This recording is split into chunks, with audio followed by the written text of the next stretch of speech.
yun. Teacher, kapag tapos ko po kain, nagdodrawing pa ako. Much better. Para hindi magtakbo-takbo. Emilio! Asa na si Emilio? Teacher, gagawin natin ito bukas? Opo. Nasaan ka na?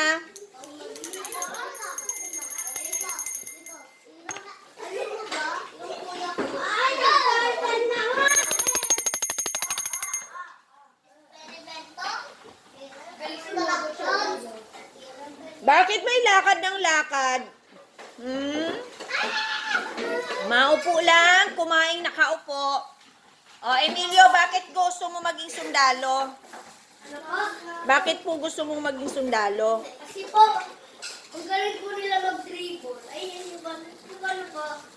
Ang galing din pang magtago. Ah, magaling sila magtago pag. Sa masisikip pa nila magtago. Ganon. Pagka may kalaban? Ako. Hmm. Ang galing din, kaya magaling Si ano? Sino sabi? Gusto maging teacher? Sino ngayon? Si Ansayon. Si Zion at saka si Alison. Bakit? Bakit niyo gusto pong maging teacher? Ako. Ah, Gusto nyo maging magalit yung maging magalit kayo. Hindi, mabait. Mabait na teacher ha? Pag mabait kayo, ay, sure na mabait eh. Naabaan ni teacher, pasensya niya. Tama. Dapat ganyan din kayo ha? Dapat mahaba din pasensya pag maging teacher. Apo, Gusto ko maging pulis naman si Bakit ka maging pulis? Kasi po, pulis din po yung tatay ko. Pulis pa lang papa mo. Papa o tatay? Para mag-teacher. Teacher, pangarap din po ng kapatid ko, Ano? maging pulis. Teacher, Ikaw? assignment to si bahay namin. Sige nga. Sige. Para matanggap ng artista, anong gagawin? Mag-makeup. Ano pa? Magme-makeup lang ba yun? Magpalit ng magandang gawin. Ano pa?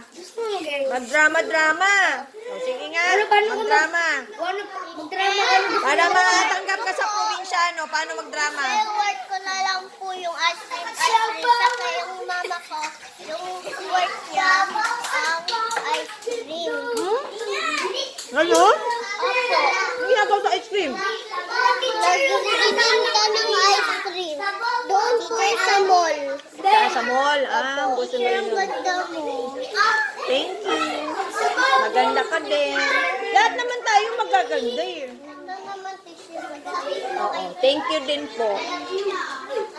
Ay, tapos na ba? Maingay na sila eh. Tapos na yata. Tapos nang kumain? Sabi daw ni Yung tapos na Summer. kumain, ano nang gagawin? Sabi daw ni Sige Summer. po. Nap time na. Doctor daw. Doctor daw sila ni Ano doktor? Gusto nila maging doktor. Bakit naman gusto maging doktor? Kailangan matalino na matalino kayo doon. Po. Ako na yung Kailangan ba talaga yung matalino-matalino? Emilio, bakit kailangan matalino-matalino ka kapag doktor? Kasi po, kailangan mo po kunyari po, yung puso po, hindi na humihinga, kailangan mo po gumawa ng paraan. Very good, no? Teacher. Kailangan gamitin ng isip, no? Takot po ako sa dugo, kaya ayaw kong mag-doktor. Ganun. Okay lang yun. Matututunan mo din yun.